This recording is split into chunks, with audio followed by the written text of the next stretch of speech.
इनमें से 3 ऐसी ट्राइंगल्स हैं जिन पे हम फोकस करेंगे और जिनकी मदद से हमने इस थ्योरम को प्रूव करना है।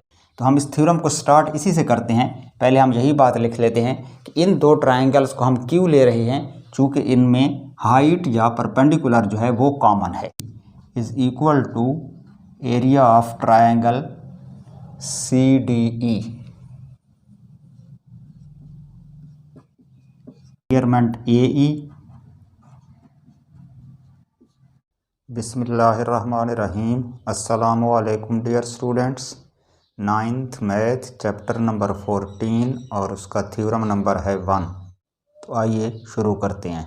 इसकी स्टेटमेंट है a line parallel to one side of a triangle and intersecting the other 2 sides divides them proportionally. इसमें वो कह रहा है कि अगर कोई ट्रायंगल हो और उसकी एक साइड के पैरेलल एक और लाइन ड्रा की जाए जो दूसरी 2 साइडों को इंटरसेक्ट करे, तो वो उन 2 साइडों को प्रोपोर्शनली इंटरसेक्ट करेगी। तो पहले हम इसकी फिगर ड्रा कर लेते हैं। क्योंकि इसमें ज़िक्र है एक ट्रायंगल का, तो पहले हम एक ट्रायंगल ड्रा कर लेते हैं और उसके बाद एक और साइड ड्रा करेंगे जो कि पैरेलल होगी ट्रायंगल की किसी साइड के।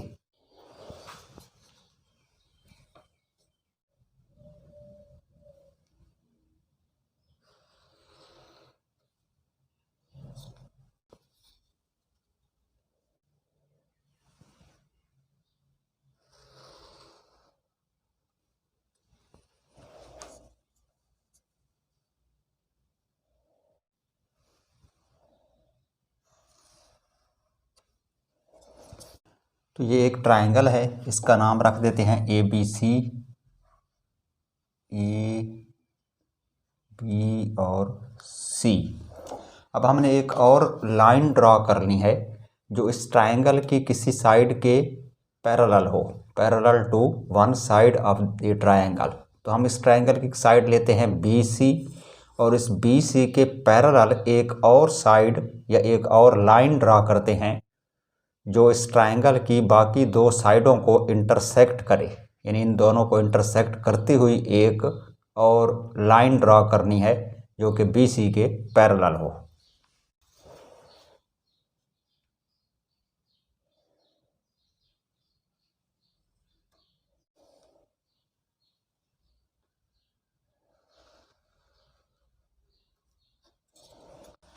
तो ये एक साइड है जो कि इस BC के पैरेलल है और 2 साइडें जो हैं AC और AB उनको इंटरसेक्ट कर रही है।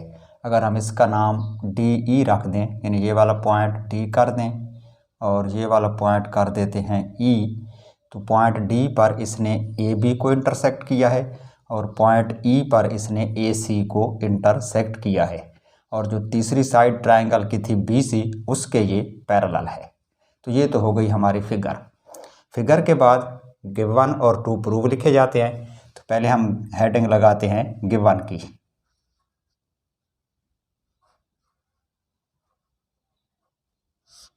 गिवन में वो सारी बातें लिखी जाती हैं जो स्टेटमेंट में हमें बताई गई होती हैं। तो इस स्टेटमेंट में हमें बताया जा रहा है कि एक लाइन है जो कि पैरेलल है one side of the triangle. तो पहले तो एक ट्रायंगल लिखेंगे ना गिवन में, कि हमें एक ट्रायंगल बताई गई है और उस ट्रायंगल की जो एक साइड BC है उसके पैरेलल एक और साइड है DE, ये भी गिवन में लिखेंगे। और इंटरसेक्टिंग अदर 2 साइड्स, यानी ये जो DE है ये दूसरी 2 साइड्स AB और AC को इंटरसेक्ट कर रही है। तो ये सारी बातें हम लिखेंगे गिवन में। टू प्रूव में वो बात लिखनी होती है जो प्रूव करना होती है, और इस थ्योरम में हमने प्रूव ये करना है कि डिवाइड्स देम प्रोपोर्शनली, यानी ये जो साइड DE है ये जिन 2 लाइनों को इंटरसेक्ट कर रही है उन दोनों को प्रोपोर्शनली डिवाइड करेगी। मतलब ये कि इस लाइन DE ने AB को डिवाइड किया है पॉइंट D पर, यानी पॉइंट D पर AB के 2 पार्ट्स बना दिए हैं। एक ऊपर वाला हिस्सा है AD और दूसरा नीचे वाला हिस्सा है DB। तो इन दोनों के दरमियान में जो रेशो है वो रेशो बिल्कुल इक्वल होगी उन 2 पार्ट्स के जो बने हैं AC में से, यानी AE और CE जो 2 पार्ट्स हैं इनके दरमियान की रेशो के इक्वल होगी। क्योंकि डी ई ने दूसरी साइड ए सी को भी दो हिस्सों में डिवाइड किया है, एक इसका पार्ट है ए ई और दूसरा है ई सी। तो ए ई और ई सी की रेशो और उस तरफ ए डी और डी बी की रेशो आपस में इक्वल होगी, क्योंकि दो रेशोज़ की जो इक्वलिटी है वो प्रोपोर्शनल कहलाती है। प्रोपोर्शन की डेफिनेशन यही है कि it is the equality of two ratios. तो इन दोनों रेशो को हमने इक्वल करना है, जिसका मतलब है कि ये दोनों साइडें जो है वो प्रोपोर्शनल डिवाइड हुई हैं। यानी वो यहाँ कह रहा है ना, डिवाइड्स देम प्रोपोर्शनली। तो प्रोपोर्शनली का मतलब ये है कि इनकी जो रेशोज़ हैं दोनों साइडों की वो आपस में इक्वल होंगी। तो ये चीज़ हमने टू प्रूव में लिखनी है। पहले गिवन लिख लेते हैं। तो गिवन में एक तो हम ट्रायंगल लिखेंगे, in triangle A B C the line D E, ये जो डी ई लाइन है ये इंटरसेक्ट कर रही है ए बी और ए सी को, is intersecting A B and A C eight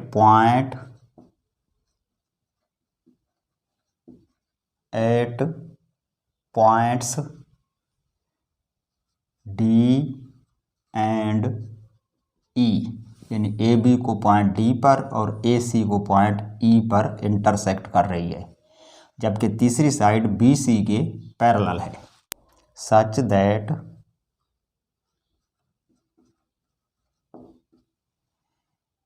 D E is parallel to B C. उसके बाद नेक्स्ट हेडिंग लिखनी है टू प्रूव।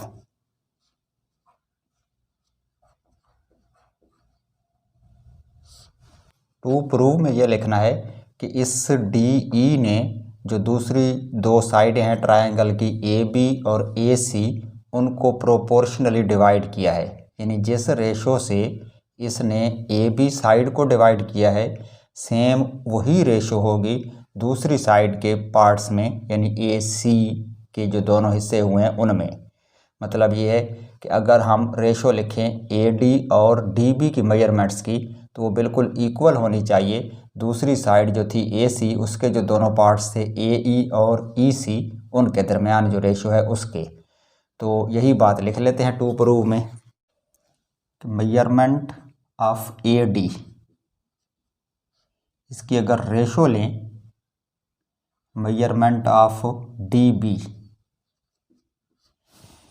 ए डी और डी बी, इसकी और इसकी जो रेशो है वो बिल्कुल इक्वल होगी इस साइड पे जो दो पार्ट्स बन रहे हैं ए ई और ई सी, इनके दरमियान जो रेशो होगी उसके। तो this is equal to measurement of A E और इसकी रेशो ले लें ई सी के साथ, यानी जो मेजरमेंट है ऑफ साइड ई सी उसके साथ। तो इन दोनों की रेशो और इन दोनों की रेशो आपस में इक्वल होगी, ये चीज़ हमने साबित करनी है। तो ये हो गया हमारा टू प्रूव। उसके बाद नेक्स्ट हेडिंग लगानी है कंस्ट्रक्शन।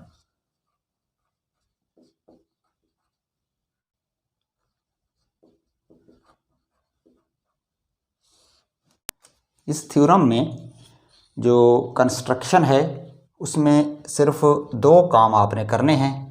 एक तो ये जो नीचे वाला हिस्सा है फिगर का, ये जो क्वाड्रिलेटरल है सी बी डी ई, इसके दोनों डायगोनल्स ड्रा कर लेने हैं। यानी पॉइंट बी को पॉइंट ई से मिला देना है तो एक डायगोनल बन जाएगा, और डी को सी से मिला देना है। तो पहले तो हम यही काम कर लेते हैं।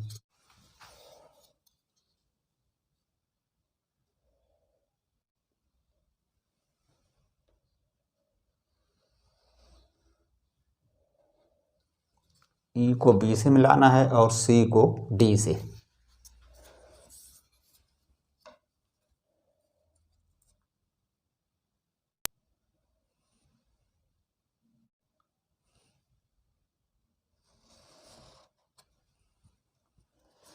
तो ये दोनों डायगोनल्स हमने ड्रा कर लिए।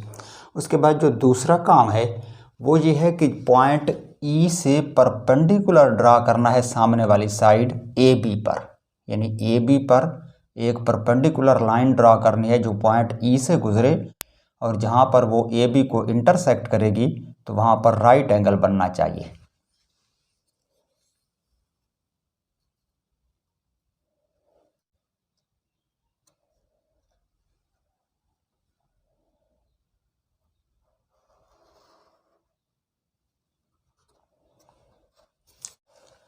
तो ये हो गया परपेंडिकुलर जो हमने पॉइंट ई से साइड ए बी पर ड्रा किया है। इस पॉइंट का नाम रख देते हैं एल। तो ये जो ई एल है ये परपेंडिकुलर हो गया ए बी पर, मतलब ये है कि यहाँ पर ये राइट एंगल बना रहा है। इसी तरह से एक और परपेंडिकुलर ड्रा करना है पॉइंट डी से सामने वाली साइड ए सी पर।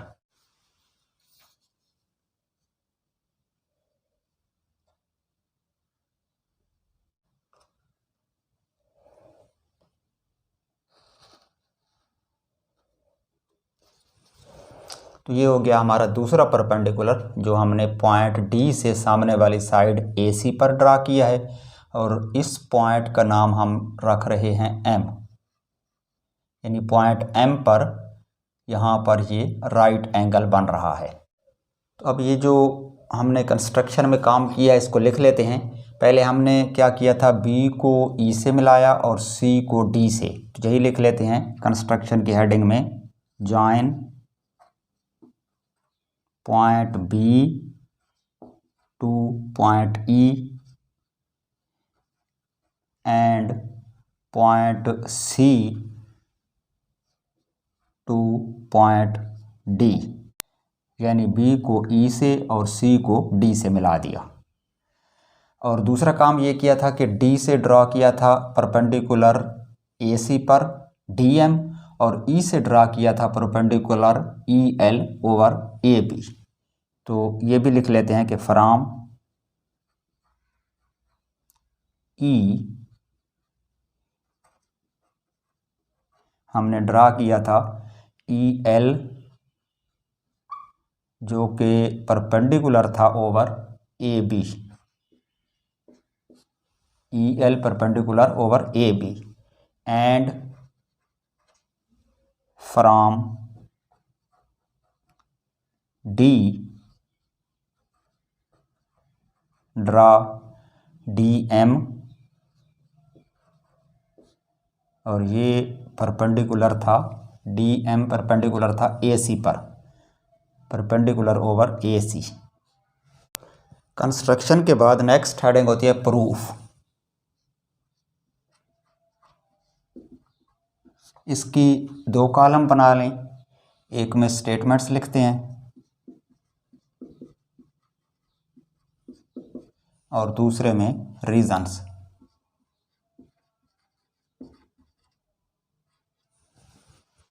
इस थ्योरम में हमने जो कंस्ट्रक्शन की है उस कंस्ट्रक्शन की वजह से जो हमारी फिगर थी उसमें बहुत सारी ट्रायंगल्स बन गई हैं। तो इनमें से 3 ऐसी ट्रायंगल्स हैं जिन पे हम फोकस करेंगे और जिनकी मदद से हमने इस थ्योरम को प्रूव करना है। तो वो 3 ट्रायंगल इसमें देख लें। एक है ट्रायंगल ए ई डी, ये जो ट्रायंगल ऊपर वाली है, एक हम इस पे गौर करेंगे। दूसरी ट्रायंगल है B E D, triangle B E D ये जो बन रही है। और तीसरी ट्रायंगल जिसकी हमें ज़रूरत पड़ेगी वो है सी डी ई या सी ई डी, ये ट्रायंगल सी डी ई या सी ई डी। तो इन तीनों ट्रायंगल्स को कंसिडर करते हुए हम इस थ्योरम को प्रूव करेंगे। और दूसरी चीज़ जिसकी हमें ज़रूरत पड़ेगी वो है एरिया ऑफ ट्रायंगल। किसी भी ट्रायंगल का एरिया निकालने का जो फार्मूला है वो आपको आता होगा, 1/2 into base multiply by height या परपेंडिकुलर।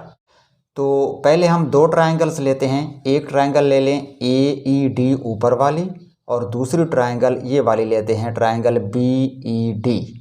और यहाँ इस फिगर में शायद बात मैं क्लियर ना कर सकूं, तो मैं इन दोनों ट्रायंगल्स को यहाँ पर सेपरेट ड्रा करता हूँ और फिर आपको समझाता हूँ कि इसमें से हमने कौन सी इसकी साइड्स लेनी है तो इसमें जो ऊपर वाली ट्रायंगल है वो कुछ इस तरह से है और इसका नाम है AED, और जो दूसरी ट्रायंगल मैं ले रहा हूँ वो है BED, वो कुछ इस तरह से है।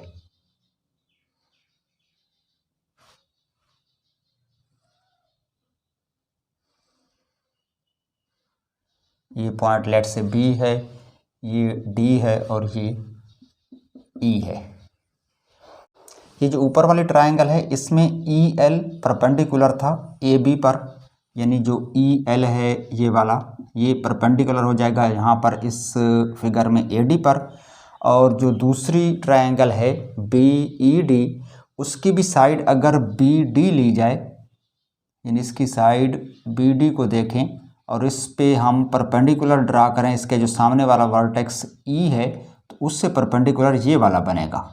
यानी इस लाइन को अगर डॉटेड करके बढ़ाया जाए तो ये जो EL बनेगा ये परपेंडिकुलर होगा इस ट्रायंगल में पॉइंट E से साइड BD पर। और जो एरिया होता है ट्रायंगल का, उसका फार्मूला है कि area of triangle is equal to 1/2 multiply by base multiply by height. तो इन दोनों ट्रायंगल्स का अगर हम एरिया निकालना पड़े, इस फार्मूले के मुताबिक अगर हमें इस ऊपर वाले ट्रायंगल AED का एरिया निकालना हो तो अगर हम इसकी बेस AD ले लें तो इसकी फिर हाइट जो बनेगी वो इस बेस लाइन से सामने वाले वर्टेक्स पर परपेंडिकुलर डिस्टेंस होगा, और जो कि हमने लिया हुआ है EL, तो EL इसकी हाइट हो जाएगी और AD इसकी बेस होगी। तो फिर इसका एरिया बन जाएगा 1/2 इंटू बेस AD की जो मेजरमेंट है मल्टीप्लाई बाई हाइट EL की मेजरमेंट।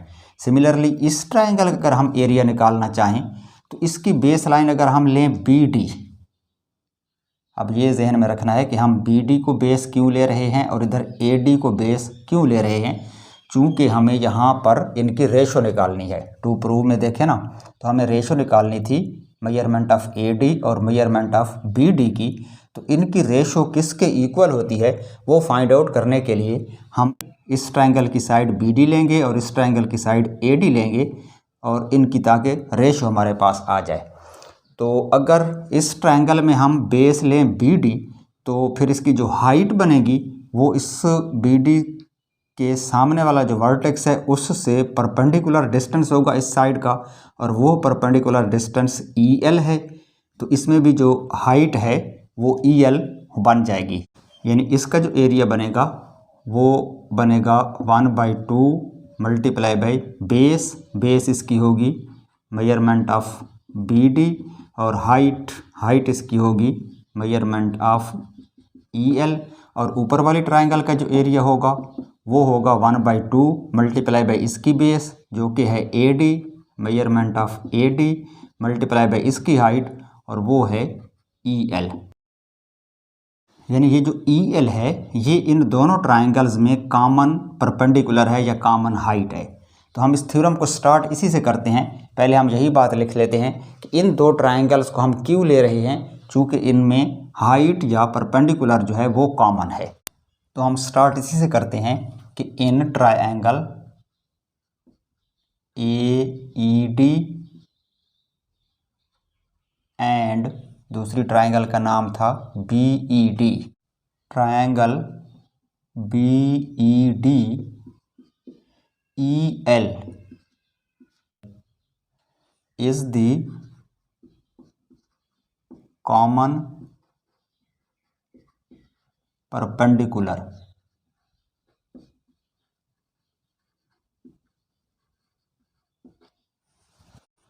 उसके बाद इन दोनों ट्रायंगल्स के एरिया लिख लेते हैं। तो पहले हम लिखेंगे एरिया ऑफ ट्रायंगल AED, यानी अगर हम एरिया ऑफ ट्रायंगल AED निकालें तो फार्मूले के मुताबिक ये हो जाएगा 1/2 मल्टीप्लाई बाई बेस, इसकी बेस हम ले रहे हैं AD यानी ये वाली साइड, तो measurement of AD multiply by height, और इसकी हाइट या परपेंडिकुलर जो है वो EL है, तो मेजरमेंट ऑफ EL। और इसके आगे इसकी जो रीज़न लिखेंगे उसमें ये एरिया वाला फार्मूला लिख लें। मैं इसको दोबारा लिख देता हूँ, यानी area of triangle is equal to 1/2 multiply by base multiply height या परपेंडिकुलर। इसी तरह से ये जो दूसरी ट्रायंगल है BED या ये वाली ट्रायंगल BED, इसका अगर हम एरिया निकालें तो इसका एरिया बनेगा एरिया ऑफ ट्रायंगल BED, ये भी इक्वल होगा 1/2 multiply by measurement of base. इसकी अब बेस बनेगी BD, यानी मेजरमेंट ऑफ BD और मल्टीप्लाई हाइट इसकी भी वही EL होगी, यानी मेजरमेंट ऑफ EL। और इसकी जो रीज़न है वो भी वही आ जाएगी कि एरिया जो है ट्रायंगल का, तो इसकी फिर रीज़न लिखने की भी ज़रूरत नहीं है। अच्छा, इसको कर देते हैं नंबर 1 और इसको कर देते हैं नंबर 2। अब अगले स्टेप में हमने सिंपली इन दोनों इक्वेशंस को डिवाइड करना है, यानी अगर हम इक्वेशन 1 और इक्वेशन 2 को डिवाइड कर दें तो लेफ़्ट साइड लेफ़्ट से डिवाइड होगी, यानी जो एरिया है ट्रायंगल AED का ये डिवाइड हो जाएगी ट्रायंगल BED के साथ, और राइट साइड से डिवाइड होगी। अगर मैं इधर साइड पे कर दूं तो इसकी राइट साइड है 1/2 into AD multiply by EL, और डिवाइड करना है इसके साथ, ये है 1/2 into BD multiply by EL।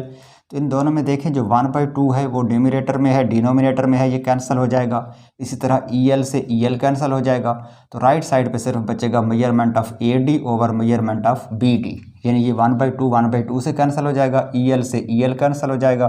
तो यहाँ पर हमारे पास आएगा measurement of AD over measurement of BD, और इसकी रीज़न में लिख देंगे डिवाइडिंग इक्वेशन 1/2। अच्छा, इसको कर दें नंबर 3। अब दोबारा इस ट्रायंगल AED और दूसरी ट्रायंगल CDE या CED, इनको कंसिडर करें। तो इन दोनों ट्रायंगल्स में जो कॉमन परपेंडिकुलर है वो है DM, यानी DM इस साइड ABC का परपेंडिकुलर था। तो अगर हम ट्रायंगल AED में बेस लाइन लें AE को और उसका परपेंडिकुलर DM हो जाएगा, तो इस तरह से इसका एरिया निकाल लेंगे। और जो दूसरी ट्रायंगल है ट्रायंगल DEC या ट्रायंगल CDE, इसकी बेस लाइन लें CE और परपेंडिकुलर इसका DM होगा, तो उस लिहाज से फिर इसका एरिया हमारे पास आ जाएगा। और उन एरियाज़ को इसी तरह डिवाइड करेंगे तो जो रेशो बनेगी वो AE ओवर EC बनेगी, जो कि इक्वल होगी इस ट्रायंगल ओवर इस ट्रायंगल के। तो अब इसको पूरा इस तरीके से एरिया निकाल के प्रूफ नहीं करना, हम डायरेक्ट लिख देंगे। तो अब यहाँ पर सिमिलरली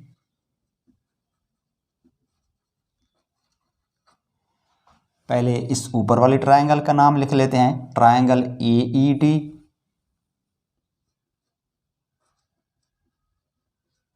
ओवर ट्रायंगल CDE, इसका नाम लिखना है CDE। इसमें भी इक्वल हो जाएगी इसकी जो बेस लाइन थी उसकी मेजरमेंट, यानी मेजरमेंट ऑफ AE ओवर इसकी बेस लाइन CE की, यानी मेजरमेंट ऑफ EC। इसकी जो साइड EC है इसकी मेजरमेंट, और ऊपर वाली जो ट्रायंगल AED की साइड थी AD, उसकी मेजरमेंट के दरमियान जो रेशो है वो भी इक्वल होगी, उसी पैटर्न पे जिस तरह हमने ऊपर वाला प्रूफ किया था। तो इसको कर दें नंबर 4। अब इस फिगर में इन दोनों ट्रायंगल्स पे अगर गौर करें, यानी एक ट्रायंगल हमने ली थी BED और दूसरी ट्रायंगल इस तरफ वाली है CDE। मैं इनको अगर सेपरेट ड्रा कर लूँ तो समझाने में आसानी रहेगी। एक ये साइड है डी ई और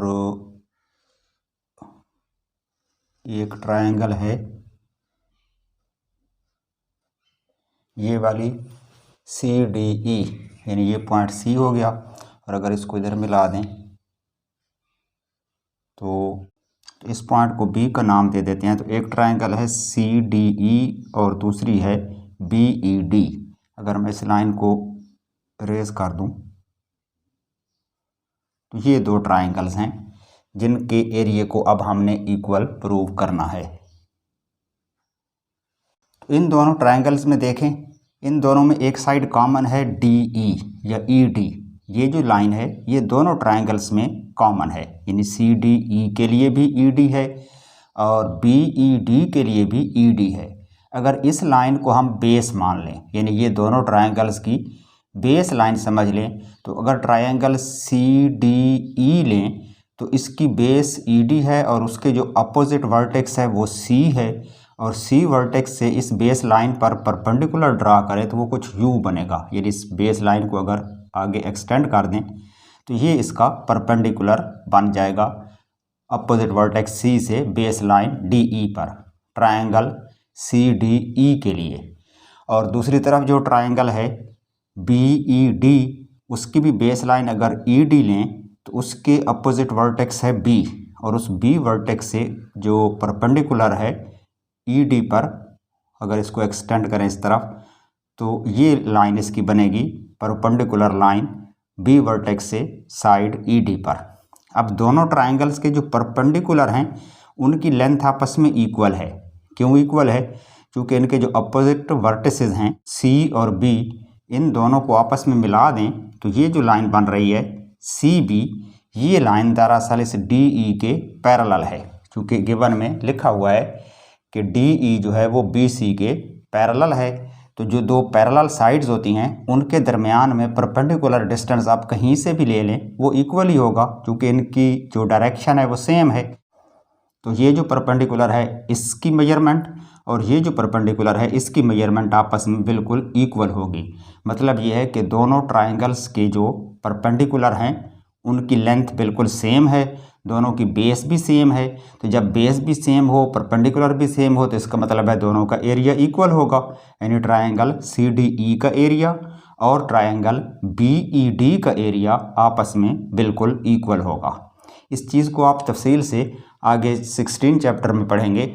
तो फ़िलहाल आपके लिए इतना ही जानना काफ़ी है कि अगर दो ट्रायंगल्स ऐसे हों जिनमें बेस सेम हो और उनके परपेंडिकुलर्स की लेंथ भी आपस में इक्वल हो तो उनका एरिया आपस में इक्वल होता है। तो अब हम लिख सकते हैं कि area of triangle C D E is equal to the area of triangle B E D.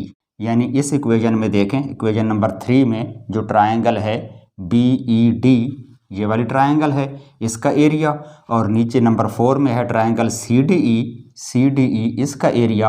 क्योंकि ये दोनों आपस में इक्वल हैं तो हम बी ई डी की जगह पर भी सी ई डी लिख सकते हैं। यानी इक्वेशन नंबर 3 की लेफ़्ट साइड और इक्वेशन नंबर 4 की लेफ़्ट साइड आपस में इक्वल हो जाएगी। तो पहले हम इन दोनों ट्रायंगल्स का एरिया यहाँ पर इक्वल लिख लेते हैं। तो अब हम यहाँ लिखेंगे but area of triangle B E D, ये वाली लिख लेते हैं पहले। Triangle B E D is equal to area of triangle C D E. इन दोनों ट्रायंगल्स का एरिया बिल्कुल आपस में इक्वल है। और क्यों इक्वल है, इसकी जो रीज़न है उसको थोड़ा सा समझ लें। यानी डी ई इन दोनों में सेम बेस है और इन दोनों के जो अल्टीट्यूड्स हैं वो भी आपस में इक्वल हैं। और वो इक्वल क्यों हैं? क्योंकि डी ई और बी सी आपस में पैरेलल हैं और ये गिवन में लिखा हुआ है। तो रीज़न में हम लिखेंगे area of triangles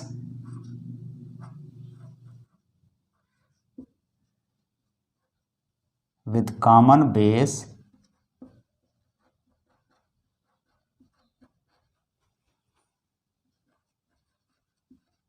and same altitude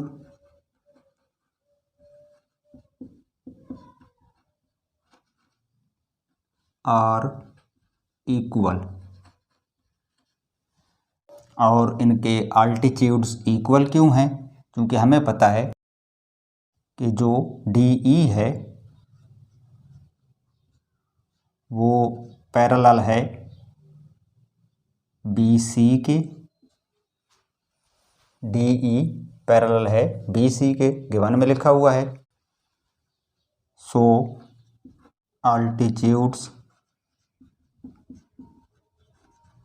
are equal. अच्छा, इसको कर देते हैं नंबर 5।